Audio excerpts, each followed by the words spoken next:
Welcome back to Inside Prediction Markets. We're starting with our three big stories in PMs this week. The most interesting thing I saw personally this week was that Kalshi launched compute forward curves. So this means you can trade on, I don't know if the product's truly live yet, but the idea is you can trade on the price of compute at different points in the future. This is really interesting because XAI has started licensing their computing centers to Anthropic. We know that Facebook is probably going to start doing this as more and more of the big tech players that aren't necessarily at the vanguard of training models have all this computing power. It's going to turn into a commodity, and we're seeing that, right? And by commodity, I mean a fungible good that can be sold to the highest builder. Stealing all the water, and they're gonna right. And there doesn't currently exist a commodity market for this. And PMs let you rip it really quickly, right? You just pick some target metric. Yeah. The tracking of that metric is the challenge, right? Like, how do you prove that this was the price of a compute hour on some specific date? But it's really cool. It's very modern. And I think the story kind of shows how maybe I think it's been difficult for PMs to invent all these brand new market types that are actually of value to financial institutions.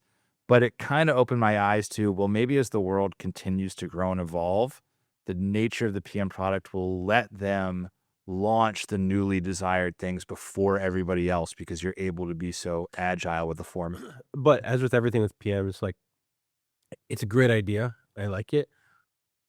But can they get the liquidity? Because, like, if you had this great thing, but there's like 2,000, contract buy and sell orders on opposite sides at a 5-cent spread, it's like, that's all fine and well, but, like, how does anyone actually hedge with this? How does anyone actually trade to, like, hedge, or manage their billion or millions in compute costs? So, like, will there actually be liquidity there?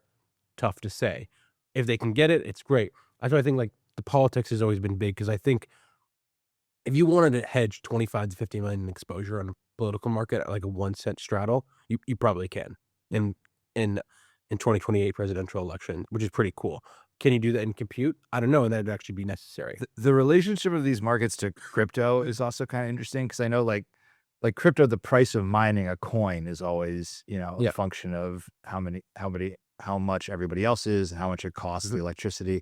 So I wonder if there's an interplay there as well. Anyways. Yeah.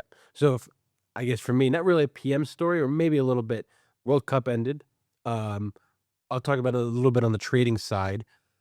All the rec action was Argentina. Very logical. Messi's likely last World Cup. They've had like a couple big comeback wins.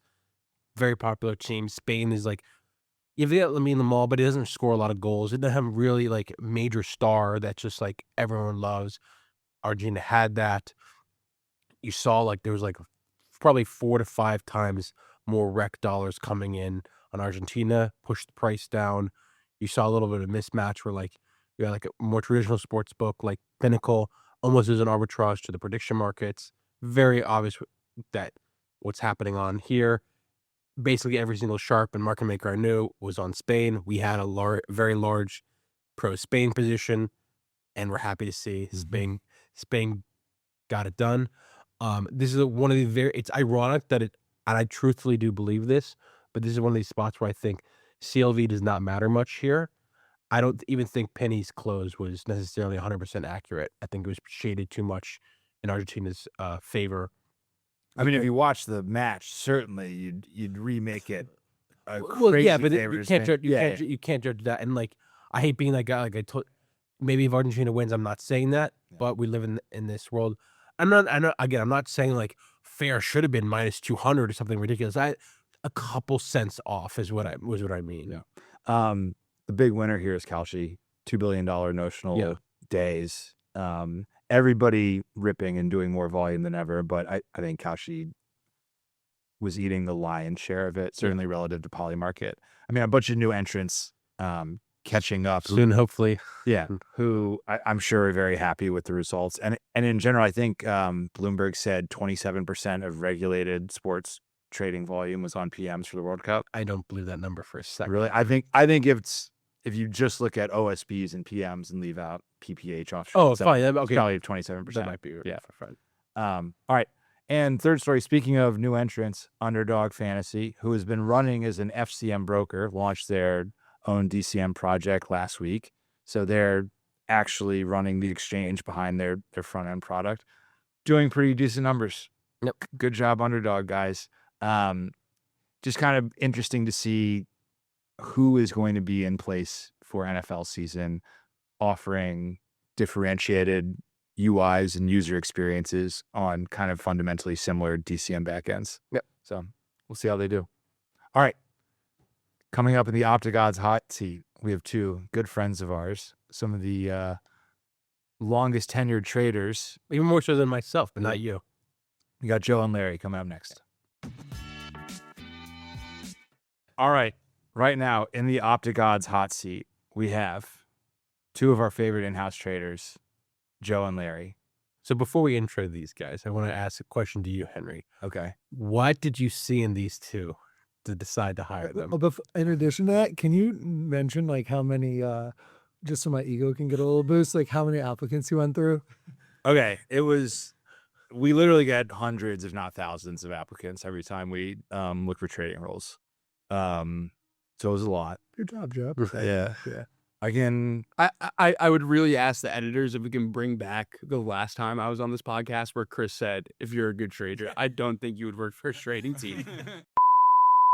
I would argue that anyone working for any exchange or sports book by definition must be a bad trader because you can make more betting on your own. Do you agree with that sentiment or not? I understand why you're saying that, and I understand your point of view. And then 2 weeks later, Chris joined as the head of trading. That was your great moment. Yeah, we need a flashback of that. Yeah, right. So Lawrence, you were at Prize Picks Yeah. at the time.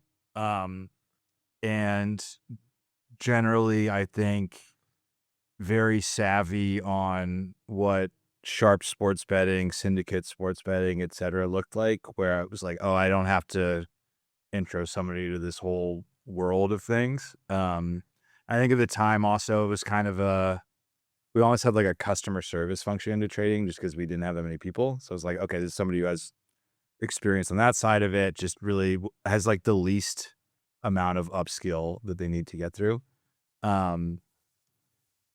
Joe had a computer science background and pretty good like general ball knowledge, although I would say didn't seem like a winning sports bettor type, but felt like could put a lot of secondary technical skills to work and kind of come along. I feel like it was a good pair. You guys joined at the same time. I was like sort of two sides of the same coin. And it was also very clear that both of you had histories with illegal bookmaking, which is always a nice little bonus skill to have in the industry. Yeah, I carry that one close to the chest. So, like anyone in this industry is just like, you kind of wear a sign on your forehead that screams that. Spot it, you got it. All right, so let's get the intros. Larry, why don't you introduce people? Because this is the first time on the pod. Intro you. Hello, everyone. My name is Lawrence Edelstein. A lot of people call me Larry, whatever you prefer. But yeah, so I got into the, we'll call it the sharp sports betting world towards the end of college. I won't dive so much into the, booking portion of that, but there was an element of that as well. And naturally that led me to sharp sports and had relationships with, a few professional gamblers. And this was in like the PPH days where you're trying to maximize every edge on as many accounts as you could. Really saw a lot of success during COVID as there were just like injury news every single day and massive edges that could be taken advantage of. I was working at JP Morgan in wealth management at the time, but was also doing a lot of sharp sports gambling stuff on the side, and kind of realized like I just want to do something I'm passionate about, want to work in for a company where I am can be tremendously valuable. And left finance and landed at PrizePicks and was there for about 2 years and loved PrizePicks. I have only positive things to say about it. And kind of just my situation plateaued there. I was working remote, and because the company's based in Atlanta, wanted to be in an office if possible. And I had some social connections to Jacob, our CEO. Found my way through the door to an interview and really fell in love with the concept. And after a number of interviews, 2 weeks later, accepted a job here, and it's been awesome ever since. Really aligned. I have some context in like the marketing partnership space. I help out there. Obviously, majority of my responsibilities are in trading, and it's a great synergy. What about you? I know. Hold on. I didn't know if you wanted that long of an answer, but Larry said that he had social connections to Jacob. So my follow-up question is there anybody in New York that you do not have social connections to? Non-Jewish people. that's funny. It's the truth. It's true. So this is your second time on the podcast. Yeah, But the I first got time one- on Inside Prediction. Right? Yeah, my first time on IPM. But for those who don't know, I'm Joe Leonard. I'm one of the sports traders here at MAG, now officially, I guess. But graduated from the University of Virginia last May. Great school, better than the one down south. Had a computer science degree, minor in data science, and tried my attempt at some models throughout college. Also did some stuff in the bookmaking side or whatever. Won't go into that. But I knew I wanted to be in, the data science side of sports gambling. Looked at opportunities at FanDuel, DraftKings, saw that there was like sports trader roles there and wanted to learn more about what that was. And just decided I was going to do that after my sophomore year. Reached out to Jacob on Discord. He never responded to me. Funny story, but he never responded. You lacked my social connections. Yeah, for some obvious reasons. No, but he never responded to me, and by the time I made it to him in the sports trader interview, I brought that up, and it was a very funny time in my opinion. And he liked the message, and ended up here, and it's been a great time. It's been a good year.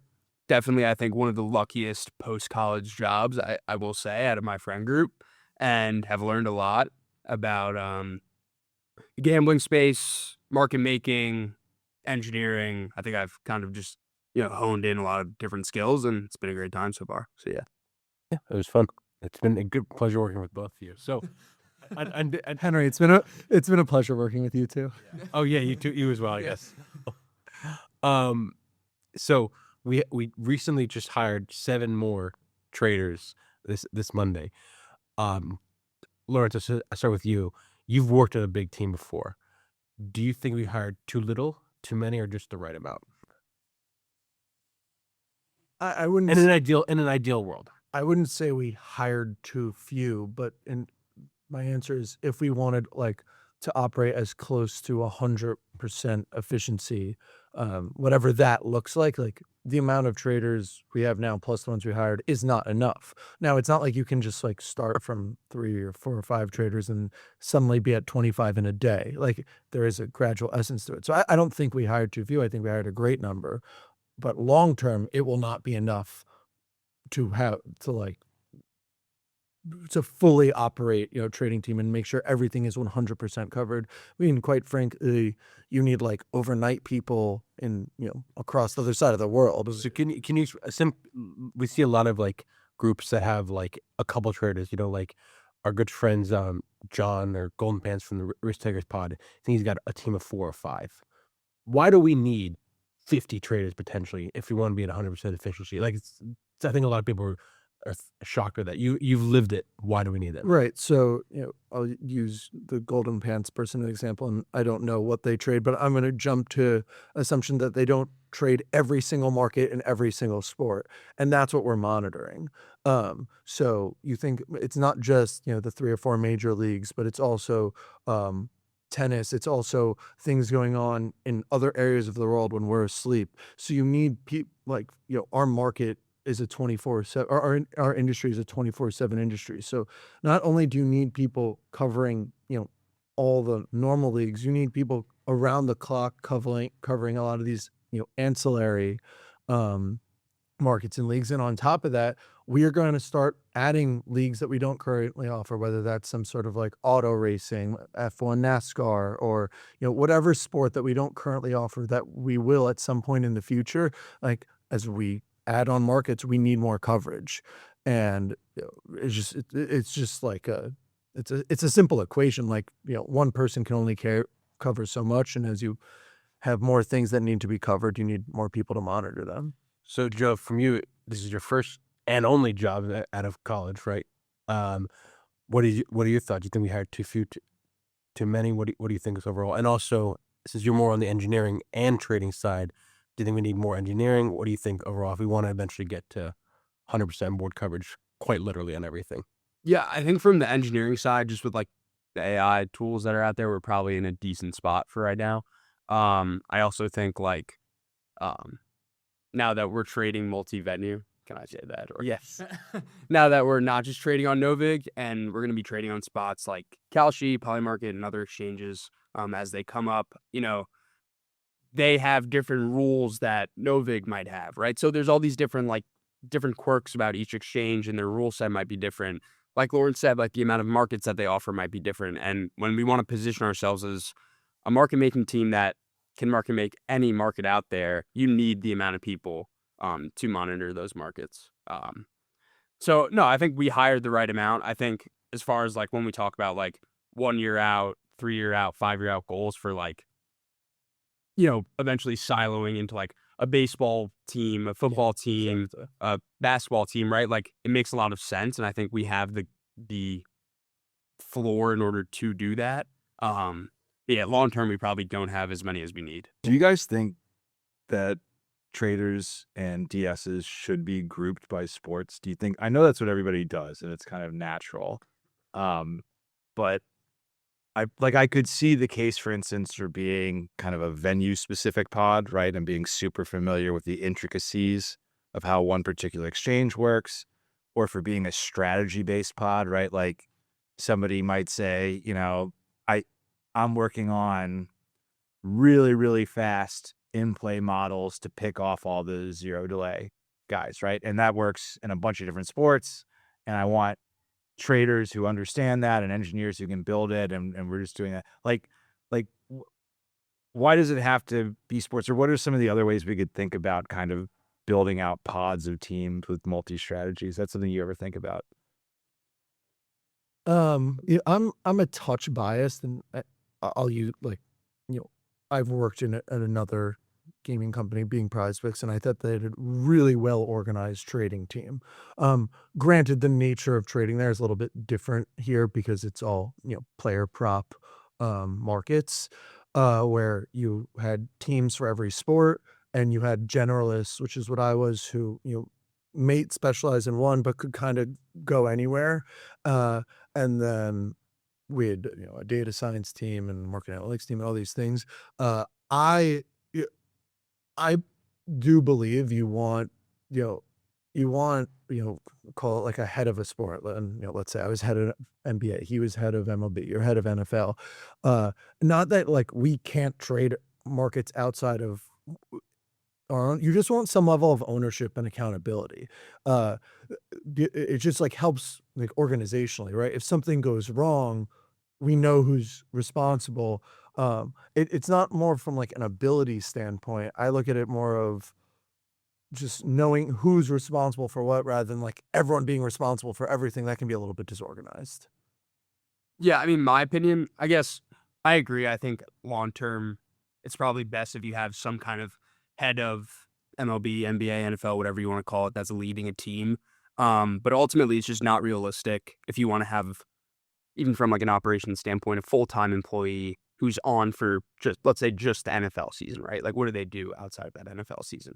I think it's much more reasonable as, certain groups join the scene of market making, and this becomes maybe more of like a realistic asset that people actually trade sports contracts in the future, right? Like to look at the quantitative firm stack, where it's like you have a generalist quantitative trader who's just kind of like monitoring the board entirely, which is what I think we have right now with these new 7 guys. And then you have more, quantitative developers, whether that be the engineering team, like people that make more of the algorithmic trading structure, like, and then you just have quantitative researchers that like might be your more traditional like data science people. I think it's just easier to like break it down like that. And when you realize like that really is what people's roles are, it just like makes it a lot easier. But as far as like siloing teams, I think, yeah, I agree with everything. And to add to Joe's point, I actually think what ends up being the most efficient is having part-time people, right? Sure, Or, yeah.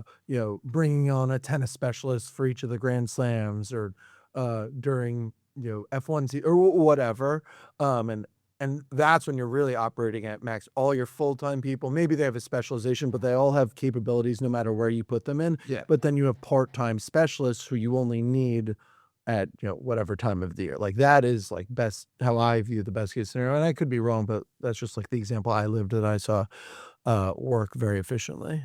I think just as like, other the bigger firms come into play, you have to deal with things like competition, right? Like guys want to work at certain firms, like at market making firms, and in order to keep up with competition, you kind of have to follow their structure, sadly. So I just think that's how it's going to end up being. When you look at like institutional prediction market liquidity providers. All right, I've got a fun question now.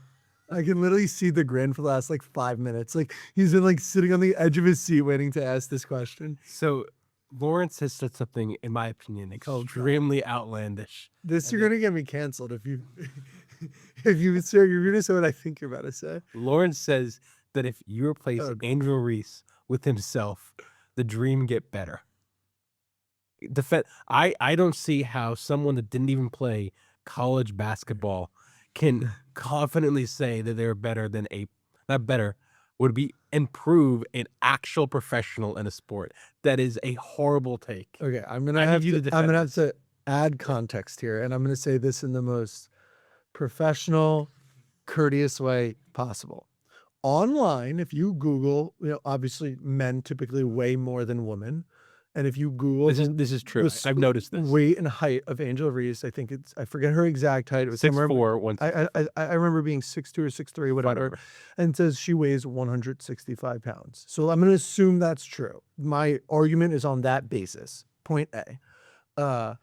I, on a good day, weigh 215. On a normal day, weigh closer to 220. But we're trying to get that down. So I weigh at, based upon what it says online, 50 pounds more than her. That's a lot of weight.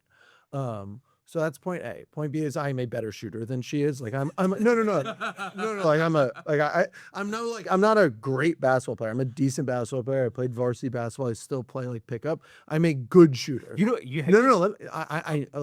I'm telling you, like this is a debate. Like whether or not would make the team better. I can acknowledge like I might be wrong. If she and I did a 3-point contest, I would win.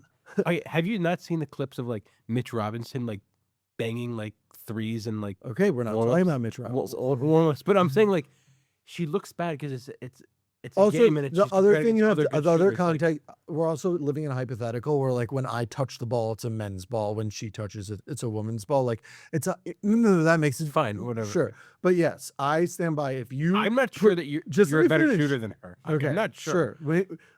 Hopefully, the powers that be somebody somewhere is hearing this and can make this happen. I'm not saying I'd beat her in one-on-one. I'm saying cook you in one-on-one. Probably, she's probably a big favorite one-on-one. I don't. She's more skilled than I am. But if you replace me on a team with other professional athletes, where I play a role, where my role is just to play defense, to grab some rebounds, to hit open jump shots, and to like make like basketball plays. I have a high basketball IQ.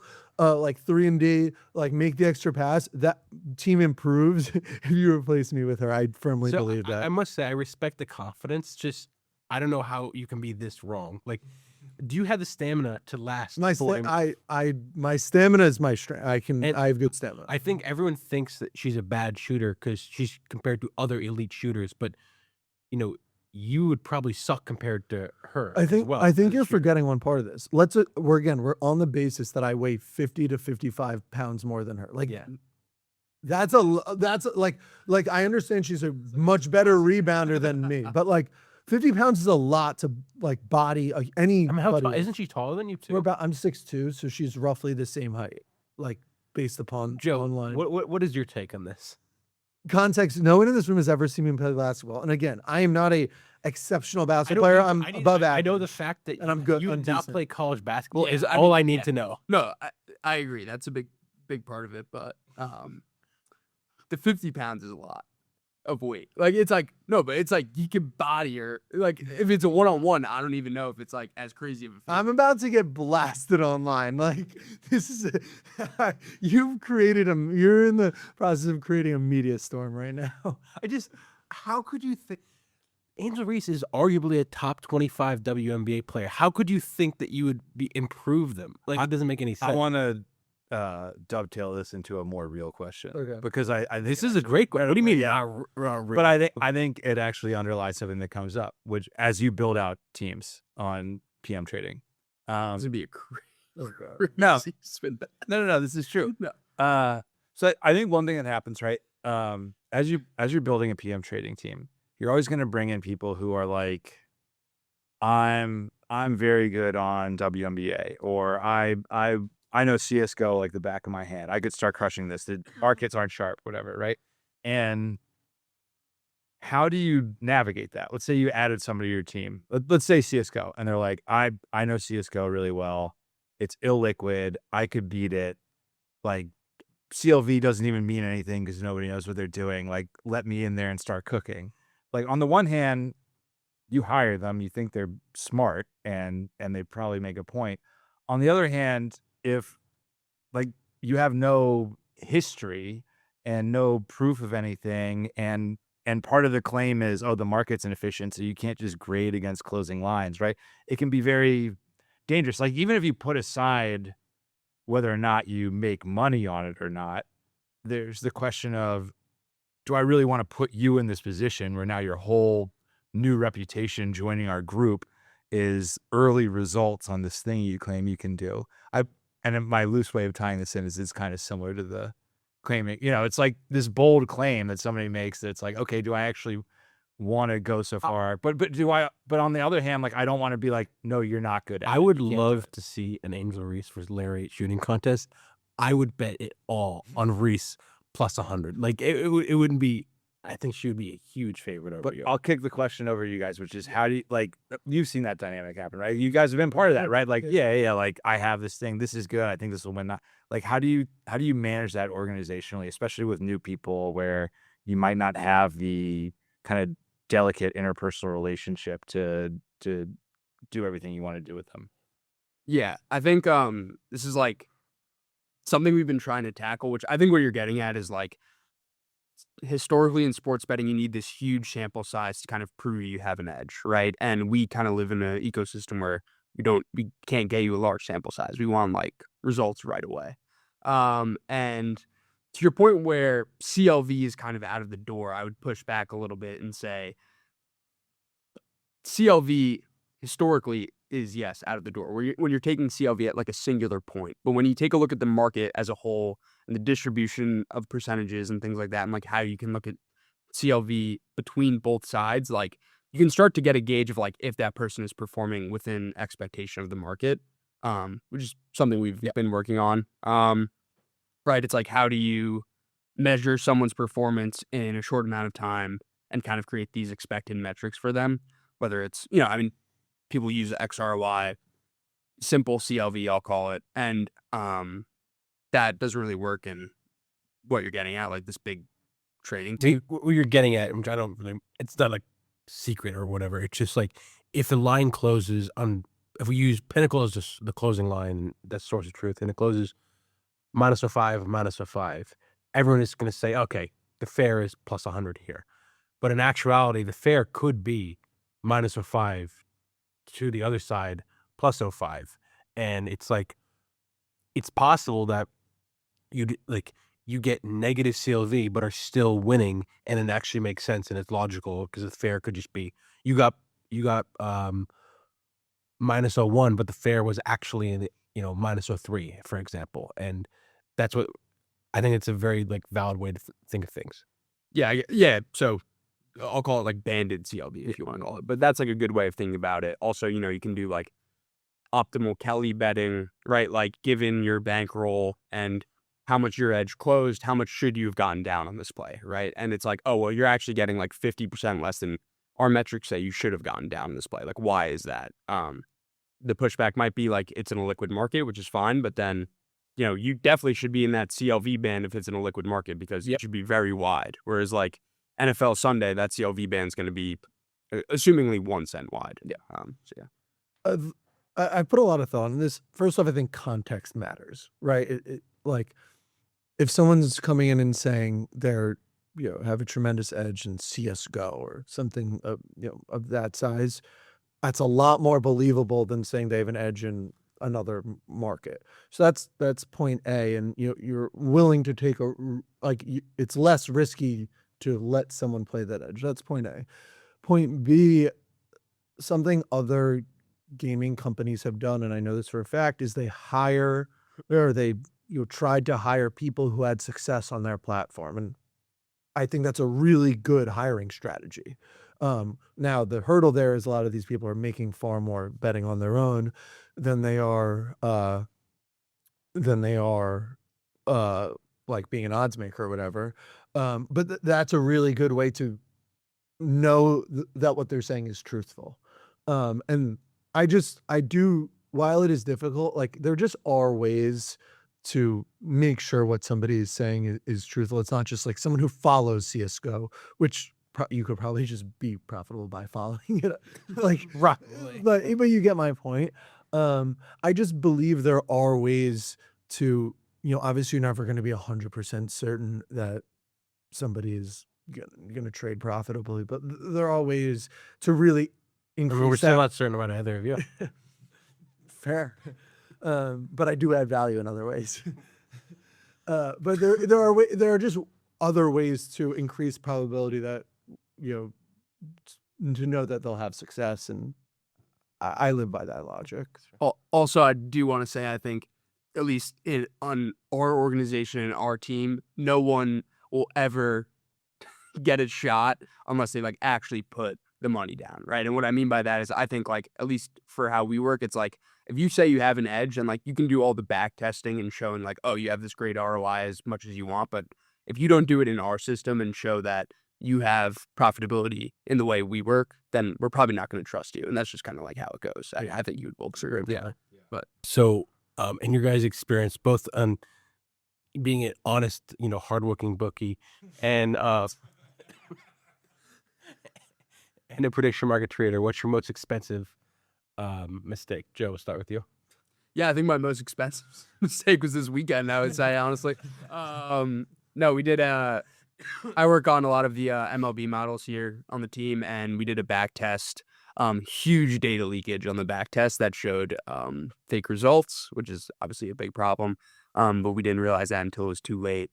Had a big downswing, but we're back. We're coming back. We're pushing back up. But yeah, it was definitely my most expensive mistake, I would say.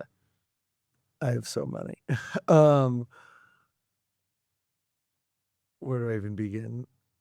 Honestly, one that I've realized now, just having had like a very, I've had a bankroll that has fluctuated a lot over the last decade, given just where I'm at in life. I'll just use a specific example. Like when I didn't understand how good the edges I had were when I had them, and markets have become a lot more efficient now. And I just wish, in hindsight, 2020, I wish I had like, played edges more aggressively. And I think the number one thing you've taught me, Chris, and I'll give you a rare compliment that you do truly deserve, is like how really you should aggressively press your edges. And, when my bankroll was at its peak, I had tremendous edges that I played like the opposite of aggressive. And, now I play, I just, in hindsight, I wish I had played, so when edges do come around that exist to that level, I do try to do that. That's fair. So it's expensive in terms of money, Missed missed opportunities. Yeah. That's fair. Do you have an actual loss though? And well, one of my very close friends, who's a real handicapper, said, "It's not about winning bets; it's about collecting money," and I think that's very true. Like winning, like I'd like that. I'd like that. in our industry, like to your point about people applying for this role, like every winning is like taken for like everyone who works here is a winning gambler. Like Yeah, we were just talking about the last. Like- Like Henry's like, he applied. He's like, oh, I won 100,000 last year in sports betting. It's like, okay, yeah, like, that's whether you're impressive. an mover, an originator, or whatever you are, like when you're just handing off accounts, it doesn't courtsiding anything. Whatever you like, everyone here is a winner. It's can you collect? Can you maximize it? It's not about winning. It's about actually collecting. And I know you've had issues of your own, Yes, and I'll table it there if you want to dive into that. And I'm sure those are some, but I'm sure that would be your Yeah. answer to this question That's as well. fair.